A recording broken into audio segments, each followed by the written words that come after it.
히브리서 강해. 예수를 깊이 생각하라. 하. 42. 그렇지 아니하면.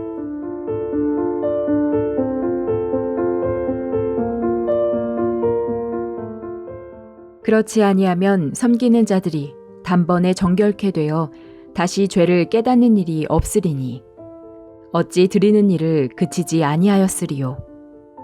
그러나 이 제사들은 해마다 죄를 생각하게 하는 것이 있나니 이는 황소와 염소의 피가 능히 죄를 없이 하지 못함이라. 율법은 인간들에게 무엇을 하고 무엇을 하지 말라고 하는데 다만 그렇게 이야기할 뿐이다. 그래서 우리가 율법을 따른다고 해도 율법은 우리를 온전하게 해줄 수 없다. 또한 율법을 따라 양을 잡아들이는 제사도 순간적으로 우리 죄를 씻어줄 수는 있어도 우리를 영원히 온전케 해주지는 못한다. 로마서 8장에서 사도 바울은 이렇게 말했다. 그러므로 이제 그리스도 예수 안에 있는 자에게는 결코 정죄함이 없나니 이는 그리스도 예수 안에 있는 생명의 성령의 법이 죄와 사망의 법에서 너를 해방하였음이라.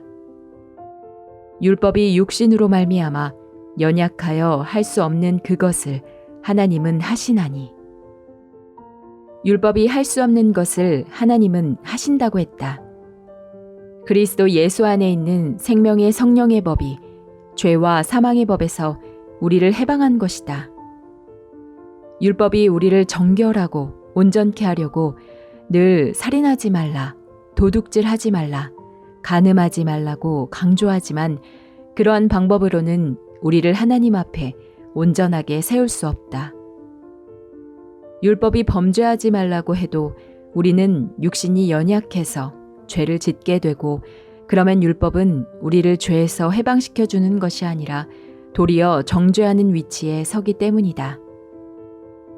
그처럼 율법이 할 수 없는 것을 하나님은 하신다고 했는데 하나님은 무엇을 하실 수 있는 것인가? 히브리서 10장 2절부터 보면 하나님이 하시는 일을 자세하게 알 수 있다.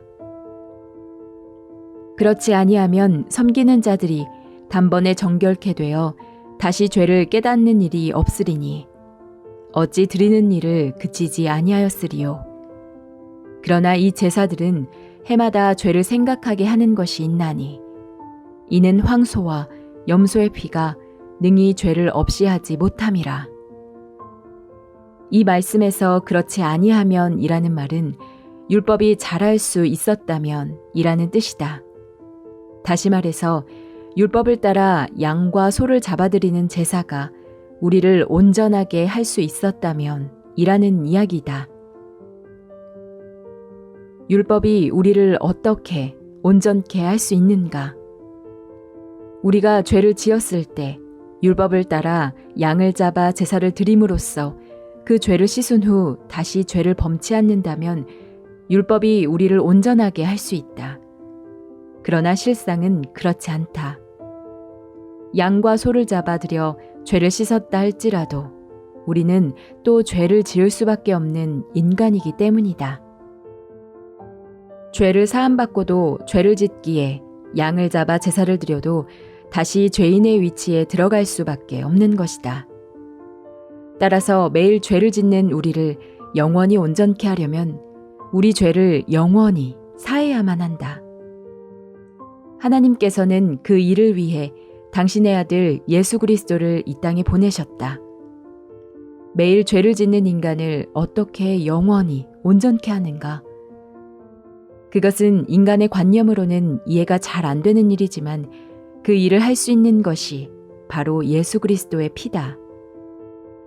율법을 따라 드리는 제사는 그 죄만을 씻기 때문에 어쩌다 한번 죄를 범한 사람이라면 율법으로도 온전함을 입을 수 있다. 그러나 우리는 어쩌다가 한번 죄를 짓는 것이 아니라 자주 죄를 범한다. 그렇기 때문에 우리에게는 영원히 온전케 되는 제사가 필요하다. 그 제사를 이루시려고 예수님은 십자가에 못 박혀 죽으셨다. 히브리서 10장 2절에 그렇지 아니하면 이라는 말은 율법은 온전하게 할 수 없지만 예수님은 온전하게 하실 수 있기 때문에 예수님이 하시면 이라는 이야기와 같은 의미이기도 하다. 그렇지 아니하면 뒤에 나오는 이야기들은 예수님이 하시는 일들이라는 것이다. 그 일들은 모두 세 가지로 담과 같다. 첫째는 단번에 정결케 되는 일이다. 그렇지 아니하면 섬기는 자들이 단번에 정결케 되어 늘 제사를 드려서 정결케 되는 것이 아니라 우리 죄를 영원히 씻으면 단 한 번으로 정결케 되는 역사가 일어난다. 둘째는 다시 죄 때문에 고통하거나 괴로워하는 일이 없게 되는 것이다. 단번에 정결케 되기 때문이다. 다시 죄를 깨닫는 일이 없으리니 나는 이 죄 때문에 큰일이다. 이 죄를 씻어야 하는데 어떻게 하지? 이 죄 때문에 지옥에 가지 않을까? 하며 죄로 인해 고통하던 일이 끝나버린다. 현재 우리가 하나님 앞에 나아가는 데 있어서 걸림이 되는 가장 큰 문제는 우리 마음에서 날마다 죄를 깨닫는 것이다. 어떻게 보면 죄를 깨닫는 것은 가장 중요한 일이다. 그런데 그것이 오히려 하나님 앞에 나아가는 것을 방해하기도 한다. 우리가 예수 그리스도 앞에 나아가 구원받기 전에는 반드시 죄를 깨달아야 한다.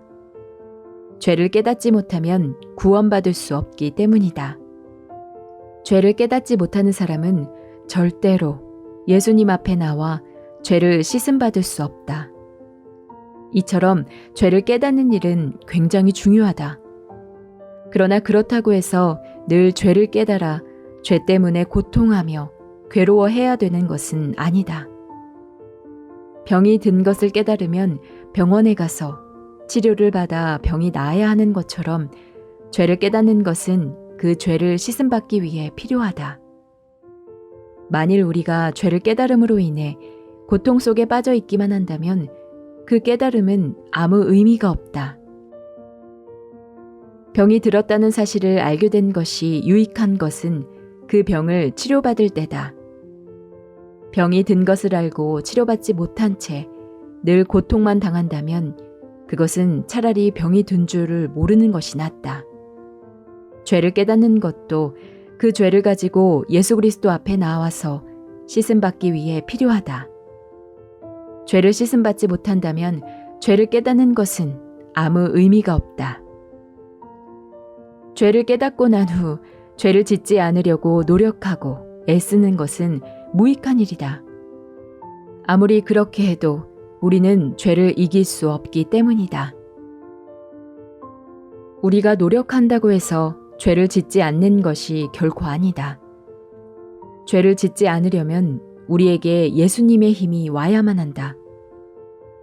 죄를 씻음받음으로 예수 그리스도가 우리 안에 들어올 때 우리는 예수님의 능력으로 죄를 이길 수 있다. 이제 예수님 앞에 나와서 죄를 사함받으면 다시 죄를 깨닫고 고통하는 것이 아니라 거기에서 벗어난다. 히브리서 10장 2절에서는 그 부분에 대해 단번에 정결케 되어 다시 죄를 깨닫는 일이 없으리니 라고 말씀하고 있다. 셋째는 죄를 위하여 제사 드리는 것이 끝나버린 것이다. 어찌 드리는 일을 그치지 아니하였으리요. 구약시대에는 양이나 소를 잡아 제사 드리는 일이 계속되었다. 그것은 그 제사가 온전치 못해 그들을 영원히 온전케 할 수 없었음을 말해주고 있다. 그래서 그들은 늘 제사를 드려야 했다. 만약 구약시대에 양을 잡아 드리는 제사가 그들을 영원히 온전케 할 수 있었다면 한 번 제사 드린 것으로 끝나 다시는 제사를 드릴 필요가 없었을 것이다. 그러나 율법은 그렇게 하지 못했다. 로마서 8장 3절에서 율법이 할 수 없는 것을 하나님은 하신다고 했다. 위에서 말한 세 가지를 하나님은 하시는 것이다. 우리를 단번에 정결케 하시고 그로 인해 우리가 죄를 깨닫고 죄 때문에 고통하거나 눌리는 일이 없게 하시며 제사 드리는 일을 그치게 하시는 것이다. 율법 안에서 우리가 온전하게 되었다면 예수님이 오실 필요가 없었다. 율법이 우리를 온전케 하지 못했기에 예수님이 오셨다. 예수님도 율법처럼 우리를 온전케 못하셨는가? 그렇지 않다. 예수님은 우리를 온전하게 하셨다. 그로 인해 제사 드리는 것이 끝이 났다. 하나님의 어린 양 되신 예수님의 보혈로 말미암아 우리의 모든 죄가 사해져서 우리가 다시는 죄를 위해 무엇을 해야 할 필요가 없어졌다. 만일 우리가 온전하게 되지 않았다면 우리는 여전히 무언가를 해야 할 것이다. 그러나 다시 제사 드릴 필요가 없다는 사실은 죄에 대한 모든 것이 끝났음을 말해주고 있다. 히브리서는 이처럼 우리 죄가 완벽하게 해결된 것을 이야기하고 있다. 문제는 그러한 믿음을 갖지 못한 사람은 자꾸 자신이 무엇인가를 하려고 한다는 것이다. 그들은 예수님의 피가 자기를 온전하게 하신 사실을 깨닫지 못하기 때문에 무엇을 하려고 한다. 예수 그리스도께서 이 땅에 오셔서 십자가에 못 박혀 죽으신 일은 우리를 단번에 정결케 만들었다. 하나님은 그로 인해 다시는 죄를 깨닫는 일이 없게 하셨고 죄 때문에 고통하는 일이 없게 하셨으며 다시 제사를 드려야 할 필요도 없게 하셨다. 이것이 하나님의 말씀이다. 이제 예수 그리스도의 보혈을 믿음으로 자신의 죄가 단번에 정결케 되었다는 확신을 가진 사람은 죄 때문에 고통하는 일이 없고 죄를 위해 할 일도 없다. 그러나 그 사실이 믿어지지 않는 사람은 죄로 인해 고통하며 자신이 죄를 해결하기 위해 무엇인가를 하려고 애를 쓴다. 예수님이 내 죄를 위해 죽으셨다는 사실이 믿음으로 마음에 임하지 않고 이론으로만 남는다면 그렇게 말하면서도 죄에 얽매인 삶을 산다. 실제로 믿음을 가진 사람은 죄에서 벗어난다. 그리스도의 피로 단번에 정결케 되어 자신의 모양과 형편이 어떠하든지 간에 하나님이 보실 때에는 온전하기 때문이다. 그들에게는 자신의 죄가 끝났다는 믿음이 있고 죄에 대해 할 일이 없어져 버린다. 오늘날 예수님을 믿는 사람과 믿지 않는 사람을 어떻게 구분할 수 있는가? 교회에 나가고 기도하며 헌금을 하는 사람이 예수님을 믿는 사람인가? 그렇지 않다.